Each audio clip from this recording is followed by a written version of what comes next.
ಪಾಂಡವಪುರ ಪಟ್ಟಣದ ತಾಲೂಕು ಪಂಚಾಯಿತಿ ಕಚೇರಿ ಸಭಾಂಗಣದಲ್ಲಿ ಅಂತಾರಾಷ್ಟ್ರೀಯ ಕಾರ್ಮಿಕರ ದಿನಾಚರಣೆ ಅಂಗವಾಗಿ ಕಾನೂನು ಅರಿವು ಕಾರ್ಯಕ್ರಮ ನಡೆಯಿತು.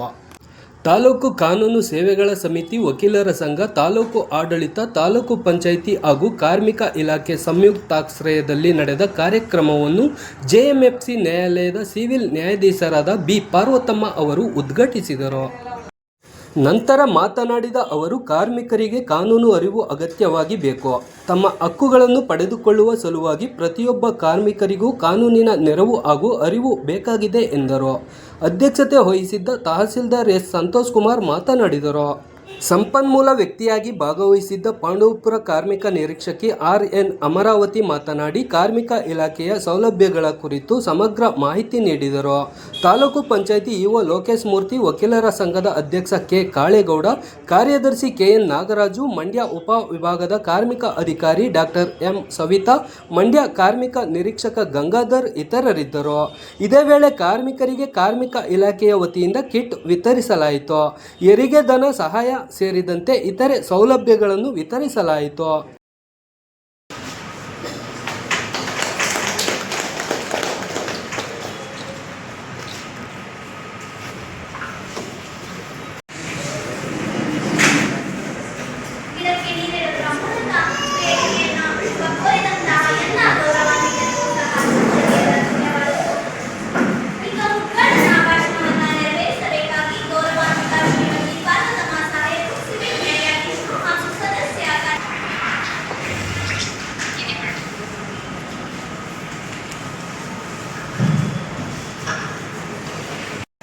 ಕಾನೂನು ಅರಿವು ನೆಲೆಸುವ ಕಾರ್ಯಕ್ರಮವನ್ನು ತಾಲೂಕು ಪಂಚಾಯಿತಿ ಪಾಂಡವಪುರದಲ್ಲಿ ನೆರವೇರಿಸಬೇಕು ಅಂತ ನಮ್ಮ ಲೇಬರ್ ಇನ್ಸ್ಪೆಕ್ಟರ್ಗೆ ಹೇಳಿದ್ರು, ಮೇಡಮ್ಗೆ ಹೇಳಿದ್ರು, ಅಮರಾವತಿ ಮಾಡಿದ್ದಾರೆ. ಅಲ್ಲಿ ಬೆಳ್ಳಾಳಲ್ಲಿ ಆಲ್ರೆಡಿ ಒಂದು ಇದಾಗಿದೆ, ಒಂದು ಕೊಲೆ ಪ್ರಕರಣ ಆಗಿದೆ. ಆದರೂ ಕೂಡ ಈ ಕಾರ್ಯಕ್ರಮಕ್ಕೆ ಬರಲೇಬೇಕು ಅಂತೇಳಿ ಅಟೆಂಡ್ ಮಾಡಿದ್ದಾರೆ. ನಿಜವಾಗ್ಲೂ ಅದು ಒಂಥರ ಖುಷಿ ಸಂಗತಿ ಅನ್ಬೇಕು. ಯಾಕಂದರೆ ಈ ಕ್ರೂಷಿಯಲ್ ಟೈಮಲ್ಲೂ ಕೂಡ ಸರ್ ಸಮಾಧಾನವಾಗಿ ಕೂತಿದ್ದಾರೆ. ನಮಗೆ ಬಿಡಿ ಪ್ರೋಗ್ರಾಮ್ ಮಾಡಬೇಕು, ನಾವಂತೂ ಹೋಗೋಂಗಿಲ್ಲ ಸಿಕ್ಬಿಟ್ಟು. ಸರ್ ಬಂದಿದ್ದಾರೆ. ಸೊ ಅವ್ರಿಗೂ ಬೆಳಗಿನ ವಂದನೆಗಳನ್ನು ಹೇಳ್ತೀನಿ. ಮತ್ತು ನಮ್ಮ ವಕೀಲ ಸಂಘದ ಅಧ್ಯಕ್ಷರಾದಂಥ ಕಾಳೇಗೌಡರು, ಕೆ. ಎನ್. ನಾಗರಾಜ್ ಸರು, ಮತ್ತು ಮಂಡ್ಯ ಕಾರ್ಮಿಕ ಅಧಿಕಾರಿ ಅಂತ ಸವಿತಾ ಮೇಡಮ್, ಲೋಕೇಶ್ ಮೂರ್ತಿ ಅವರು, ಇಲ್ಲಿಯವರ ಪಂಚಾಯತಿಯವರು ಎಲ್ಲರೂ ಇದ್ದಾರೆ. ಅವರಿಗೆ ಇದನ್ನ ಮತ್ತು ಏನು ಇದನ್ನ ಮೇ ಡೇ ನಿಮಗೆಲ್ಲ ರಜಾ ಇತ್ತು.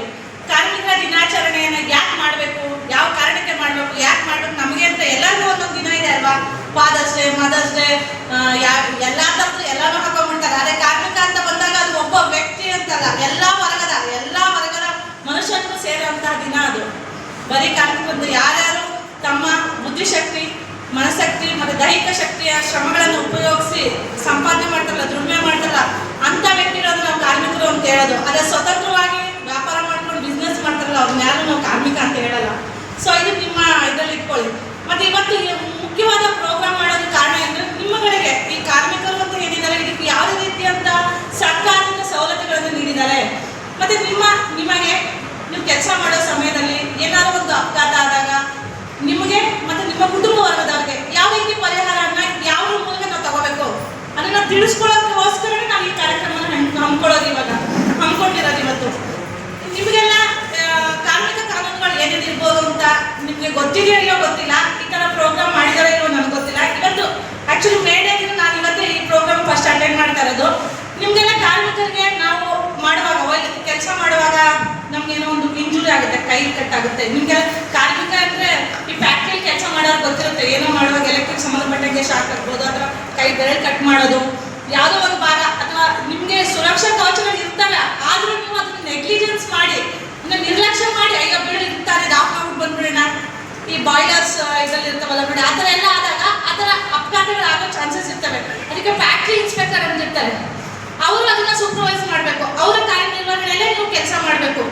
ಆಮೇಲೆ ಮುಖ್ಯವಾಗಿ ಇನ್ನೊಂದು, ಈಗ ಈ ಹಿಂದೆ 1880 ಹಿಂದೆ ಏನಿತ್ತಂದರೆ ಈ ಕಾರ್ಮಿಕರು ಏನಂತ ಆಗ ಶ್ರೀಮಂತ ವರ್ಗ ಇತ್ತಲ್ಲ, ಈ ಬಂಡವಾಳಶಾಹಿಗಳಂತ ಇನ್ವೆಸ್ಟ್ ಮಾಡಿ ಎಲ್ಲ ದುಡ್ಸ್ಕೊತಿದ್ದಲ್ಲ, ಅವರೆಲ್ಲ ಏನು ಮಾಡ್ತಾರೆ, ದಿನದ 7 ದಿನನೂ 24 ಗಂಟೆನೂ ಕೆಲಸ ಮಾಡಬೇಕಾಗಿತ್ತು ಕಾರ್ಮಿಕರು.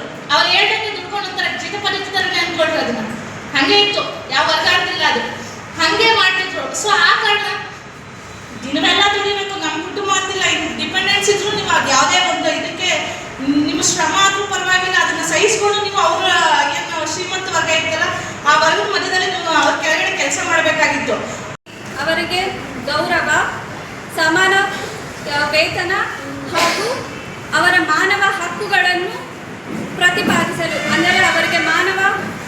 ಹಕ್ಕುಗಳನ್ನು ಪ್ರತಿಪಾದಿಸುವ ಈ ದಿನವನ್ನು ಕಾರ್ಮಿಕರ ದಿನಾಚರಣೆಯಾಗಿ ಆಚರಿಸಲಾಗುತ್ತಿದೆ.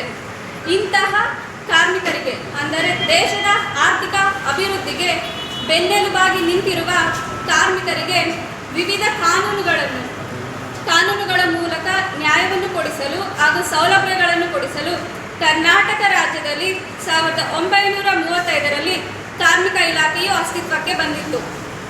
ಸೊ ಇದೇ ರೀತಿ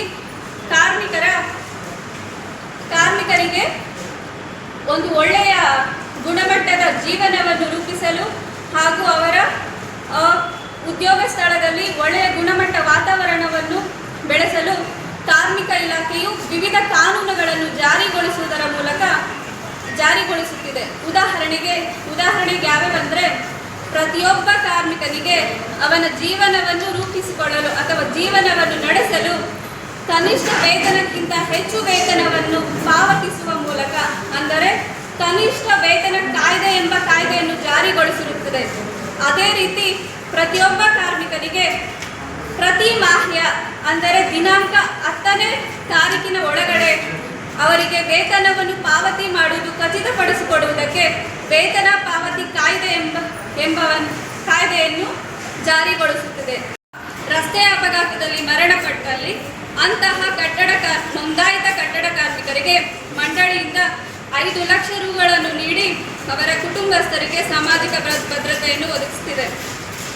ಅದೇ ರೀತಿ ಪ್ರಮುಖ ವೈದ್ಯಕೀಯ ಸಹಾಯಧನ ವೆಚ್ಚ, ಇದರಲ್ಲಿ ಪ್ರಮುಖ ಶಸ್ತ್ರಚಿಕಿತ್ಸೆಗಳಾದ ಹೃದ್ರೋಗ, ಕಿಡ್ನಿ ಜೋಡಣೆ, ಕ್ಯಾನ್ಸರ್ ಚಿಕಿತ್ಸೆ, ಕಣ್ಣಿನ ಶಸ್ತ್ರಚಿಕಿತ್ಸೆ ಮತ್ತು ಮೂಳ ಸಂಬಂಧಿತ ಶಸ್ತ್ರಚಿಕಿತ್ಸೆಗಳು, ಗರ್ಭಕೋಶ ಶಸ್ತ್ರಚಿಕಿತ್ಸೆಗಳು, ಇತರ ವಿವಿಧ ಪ್ರಮುಖ ಶಸ್ತ್ರಚಿಕಿತ್ಸೆಗಳಿಗೆ ಪ್ರಮುಖ ವೈದ್ಯಕೀಯ ಸಹಾಯಧನ ವೆಚ್ಚವನ್ನು 2 ಲಕ್ಷದವರೆಗೂ ಆಸ್ಪತ್ರೆಯ ವೆಚ್ಚವನ್ನು ಮಂಡಳಿಯು ಪಾವತಿಸುತ್ತಿದೆ. ಅವರ ಮಕ್ಕಳಿಗೆ 60,000 ರುಗಳಂತೆ ಮದುವೆಯಾಗುವ ಖರ್ಚಿನಲ್ಲಿ ಸ್ವಲ್ಪ ಭಾಗವನ್ನು ಮಂಡಳಿಯಿಂದ ನೀಡಿ ಅವರ ಕಷ್ಟಕ್ಕೆ ಹಾಕ್ತಿದೆ. ಮತ್ತು ತಾಯಿ ಮಗು ಸಹಾಯಕ ಯೋಜನೆಯಲ್ಲಿ ಮಹಿಳಾ ಏನಿದೆ ಆ ಒಂದು ನಿಟ್ಟಿನಲ್ಲಿ ಮೇ 1 ಈ ಒಂದು ಕಾರ್ಮಿಕ ದಿನಾಚರಣೆಯನ್ನು ಆಚರಿಸಲಾಗ್ತಾ ಇದೆ. ಕಾರ್ಮಿಕರು ತಮ್ಮ ಹಕ್ಕುಗಳಿಗೋಸ್ಕರ ಹೋರಾಟವನ್ನ ಮಾಡಬೇಕಾದಂಥ ಸಂದರ್ಭ ಈ ಒಂದು ದಿನಗಳಲ್ಲಿ ಇಲ್ಲ. ಯಾಕೆ ಅಂತಂದ್ರೆ ಕಾರ್ಮಿಕರ ಅನುಕೂಲಕ್ಕಾಗಿ ವಿವಿಧ ಒಂದು ಸಂಹಿತೆಗಳನ್ನ, ಕೋಡ್ಗಳನ್ನ ಜಾರಿಗೆ ತಂದಿದೆ ನಮ್ಮ ಸರ್ಕಾರ. ಹಾಗಾಗಿ ಪ್ರತಿಯೊಂದು ಕ್ಷಣದಲ್ಲೂ ಕೂಡ ಕಾರ್ಮಿಕರು ಇಂತಿಷ್ಟೇ ಅವಧಿಯನ್ನ ಕೆಲಸ ನಿರ್ವಹಿಸಬೇಕು, ಕಾರ್ಮಿಕರಿಗೆ ಇಷ್ಟೇ ಒಂದು ಕನಿಷ್ಠ ವೇತನವನ್ನ ಕೊಡಬೇಕು, ಇಷ್ಟು ದಿನಗಳಲ್ಲಿಯೇ ಒಂದು ವೇತನವನ್ನ ಪಾವತಿಸಬೇಕು, ಅವರ ಒಂದು ಸೌಲಭ್ಯಗಳು ಇಂತಿಂಥದ್ದೇ ಇದೆ, ಇದನ್ನ ಕೊಡಲೇಬೇಕು, ನಮ್ಮ ಮಾಲೀಕರು ಏನಿದ್ದಾರೆ ಅನ್ನೋ ಒಂದು ಕೋಡ್ಗಳನ್ನ ಈಗ ಜಾರಿಗೆ ತಂದಿದ್ದಾರೆ. ಪ್ರತಿಯೊಂದು ಕೂಡ ಇವಾಗ ಮಾಲೀಕರು ಅದನ್ನ ಅನುಸರಿಸಬೇಕಾಗಿದೆ. ಮುಖ್ಯವಾಗಿ ನಮ್ಮ ಕಾರ್ಮಿಕ ಇಲಾಖೆಯಿಂದ ಕನಿಷ್ಠ ವೇತನ ಕಾಯ್ದೆ, ಒಂದು ನಮ್ಮ ಇನ್ಸ್ಪೆಕ್ಟರು ಒಂದು ಇಂಡಸ್ಟ್ರಿಗೆ ಹೋದಂಥ ಸಂದರ್ಭದಲ್ಲಿ ನಮ್ಮ ಕಾರ್ಮಿಕರನ್ನ ಕೇಳ್ತೇವೆ, ಎಷ್ಟು ನಿಮಗೆ ಸಂಬಳ ಎಷ್ಟು ಬರುತ್ತೆ, ದಿನಕ್ಕೆ ಎಷ್ಟು ಗಂಟೆ ಕೆಲಸ ಮಾಡ್ತಾ ಇದ್ದೀರಿ, ವಾರಕ್ಕೆ ಒಂದು ರಜೆ ಇದೆಯಾ, ನಿಮಗೆ ಅಪಾಯಿಂಟ್ಮೆಂಟ್ ಲೆಟರ್ಸ್ ಕೊಟ್ಟಿದ್ದಾರಾ, ನಿಮಗೆ ಬೋನಸ್ ಪ್ರತಿ ವರ್ಷ ಬೋನಸ್ ಸಿಗ್ತಾ ಇದೆಯಾ, ಪ್ರತಿಯೊಂದು ಒಂದು ಮಾಹಿತಿಯನ್ನು ಕೇಳ್ತೇವೆ. ಕೆಲವು ಕಾರ್ಮಿಕರು ಹೇಳೋದೇ ಇಲ್ಲ. ಕಾರಣ ಏನು ಅಂತಂದ್ರೆ ಭಯ, ಮಾಲೀಕರು ಭಯ. ಏನಾದರೂ ನಮ್ಮನ್ನ ಹೇಳಿದಂಥ ಸಂದರ್ಭದಲ್ಲಿ ಕೆಲಸದಿಂದ ತೆಗೆದಾಕ್ಬಿಡ್ತಾರೆ, ನಮ್ಗೇನಾದರೂ ತೊಂದರೆ ಕೊಡ್ತಾರೆ, ನಾಳೆ ದಿವಸ ಕೆಲಸದಿಂದ ತೆಗೆದಾಕ್ತಂಥ ಸಂದರ್ಭದಲ್ಲಿ ಯಾವುದೇ ಸೌಲಭ್ಯಗಳು ನಮಗೆ ಸಿಗೋದಿಲ್ಲ ಅನ್ನೋ ಉದ್ದೇಶದಿಂದ ಯಾರು ಕೂಡ ಹೇಳೋದಿಲ್ಲ. ತುಂಬ ಏನಾದರೂ ಇಕ್ಕಟ್ಟಾದಂಥ ಪರಿಸ್ಥಿತಿಯಲ್ಲಿ ಅವ್ರಿಗೆ ಏನಾದರೂ ತೊಂದರೆ ಆದಂಥ ಸಂದರ್ಭದಲ್ಲಿ ಮಾತ್ರ ನಮ್ಮ ಬಳಿಗೆ ಬರ್ತಾರೆ. ನಾನು ಇದನ್ನೇ ಕೇಳ್ಕೊಳ್ಳೋದು ಎಲ್ಲ ಕಾರ್ಮಿಕರಿಗೆ, ಯಾಕೆಂತಂದ್ರೆ ಅದು ನಿಮ್ಮ ಹಕ್ಕು. ನೀವು ದಿನಕ್ಕೆ ಇಷ್ಟು ಅವಧಿ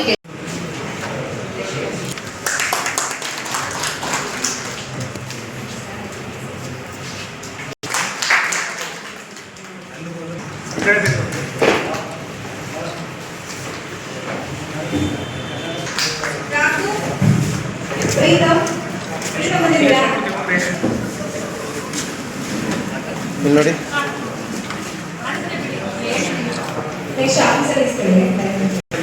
medical Lakshman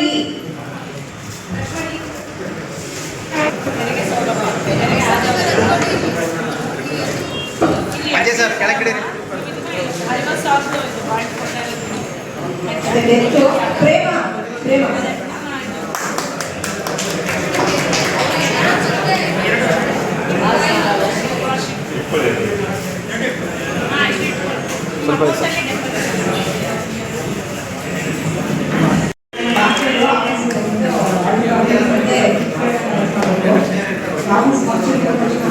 Like the systems.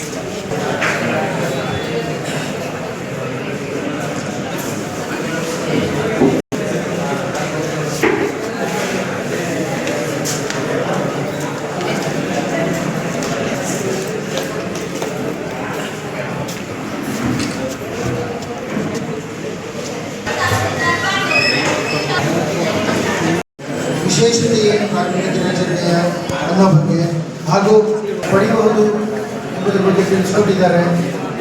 ಬಹುಶಃ ಸುಮ್ಮನೆ ಕೇಳಿಕೊಂಡು ದಯವಿಟ್ಟು ತಿಳ್ಕೊಬೇಡಿ. ಧೈರ್ಯವಾಗಿ ಸರ್ಕಾರದಿಂದ ದೊರೆಯಬಹುದಾದಂತಹ ಎಲ್ಲ ಸೌಲಭ್ಯಗಳನ್ನು ಮುಕ್ತವಾಗಿ ನಿರ್ಭೀತಿಯಿಂದ ಪಡೆಯೋದಕ್ಕೆ ನೀವುಗಳು ಪ್ರಯತ್ನ ಮಾಡಿ. ನಿಮ್ಮ ಆಗಲೇ ಹೇಳಿದಾಗೆ ಈ ಕಾರ್ಮಿಕರು ನಮ್ಮ ದೇಶದ ಶಕ್ತಿ, ರೈತರಿಗಾಗಿ ನಮ್ಮ ಆಹಾರದ ಕೊರತೆಯನ್ನು ನೀಗಿಸ್ತಾರೋ, ನಮ್ಮ ಆರ್ಥಿಕ ಕೊರತೆಯನ್ನು ನೀಗಿಸುವಂತಹ ಎಲ್ಲ ಕಾರ್ಮಿಕರಿಗೆ ಶುಭವಾಗಲಿ. ಎಲ್ಲ ವಿಷಯಗಳನ್ನು ಎಲ್ಲ ಹೇಳಿರೋದ್ರಿಂದ ಹೆಚ್ಚು ಮಾತನಾಡೋದು ಅವಶ್ಯಕತೆ ಇಲ್ಲ ಅಂತ ಕಾಣ್ತದೆ. ಹಾಗಾಗಿ ತಮ್ಮೆಲ್ಲರೂ ತಮ್ಮ ಸೌಲಭ್ಯಗಳನ್ನು ಹಕ್ಕು ಅಂದಿದ್ದು ಅಂತೇಳಿ ಮನೆಗೆ ಬಂದು ತಾಯಿ ಮಗು ತಾಯಿಯನ್ನು ನನಗೆ ಊಟ ಹಾಕಿ ಹೊಟ್ಟೈಸಿದಂತೆ ಯಾವ ರೀತಿ ಹಕ್ಕನ್ನು ಪ್ರತಿಪಾದಿಸುತ್ತೋ ಆ ರೀತಿ ಸರ್ಕಾರ ನನಗೆ ಸಿಗ್ತಾ ಇದೆ ಸೌಲಭ್ಯ ಕೊಡಿಸ್ಕೊಡಿ ಅಂತ ಧೈರ್ಯವಾಗಿ ಹೋಗಿ ಕಚೇರಿಗಳನ್ನು ಭೇಟಿ ಮಾಡಿ. ಮತ್ತು ಮೇಡಮ್ ಹೇಳೋದಾಗಿ ಮಧ್ಯವರ್ತಿಗಳ ಆವರಣೆಗಳನ್ನು ತಡೆಗಟ್ಟಿ ಅವರೇ ಈ ದಿವಸಗಳಲ್ಲಿ ಹೆಚ್ಚು ಹಣ ಮಾಡ್ತಾ ಇರೋದು ದಯವಿಟ್ಟು ಗಮನಿಸಿ. ನೀವುಗಳೇ ಹೋಗಿ ಕೇಳಿ. ನೀವು ನಿಮಗೆ ಯಾರು ಅಸಹಕಾರ ತೋರಿಸ್ತಾರೋ ಉನ್ನತ ಮಟ್ಟದ ಅಧಿಕಾರಿಗಳಿರ್ತಾರೆ, ಎಲ್ಲ ಕಡೆ ನಿಮಗೆ ಸಹಕಾರ ಕೊಡ್ತಕ್ಕಂಥ ಎಲ್ಲೋ ಒಂದು ಮಾಹಿತಿ ನಿಮಗೆ ದೊರಕ್ತದೆ. ಹಾಗಾಗಿ ನೀವು ಹೋಗಿ ಮಾಹಿತಿಗಳನ್ನು ಪಡ್ಕೊಳ್ಳಿ, ಹಕ್ಕುಗಳನ್ನು ಪಡ್ಕೊಳ್ಳಿ. ಮತ್ತು ಆರೋಗ್ಯದ ಕಡೆ ದಯವಿಟ್ಟು ನೀವೆಲ್ಲ ತುಂಬ ಆಸಕ್ತಿಯನ್ನು ವಹಿಸಿ. ನೀವು ಕೆಲಸ ಮಾಡೋ ಸ್ಥಳದಲ್ಲಿ ಸ್ವಚ್ಛತೆಯನ್ನು ಕಾಪಾಡಿ. ನೀವು ತೆಗೆದುಕೊಳ್ತಕ್ಕಂಥ ಆಹಾರ ಶುದ್ಧವಾಗಿರಲಿ. ಯಾಕೆಂದರೆ ಒಮ್ಮೆ ಆರೋಗ್ಯವಾಗಿ ಕೆಟ್ಟರೆ ನಿಮಗೆ ಎಲ್ಲವೂ ಒಂಥರ ನಿಷ್ಪ್ರಯೋಜನವಾಗಿ ಕಾಣ್ತದೆ. ಹಾಗಾಗಿ ಆರೋಗ್ಯ ಚೆನ್ನಾಗಿಟ್ಕೊಳ್ಳಿ, ಸೌಲಭ್ಯಗಳನ್ನು ಕೊಡಿ. ಎಲ್ಲರಿಗೂ ಒಳ್ಳೆಯದಾಗಲಿ. ಶುಭವಾಗಿ. ನಮಸ್ಕಾರ.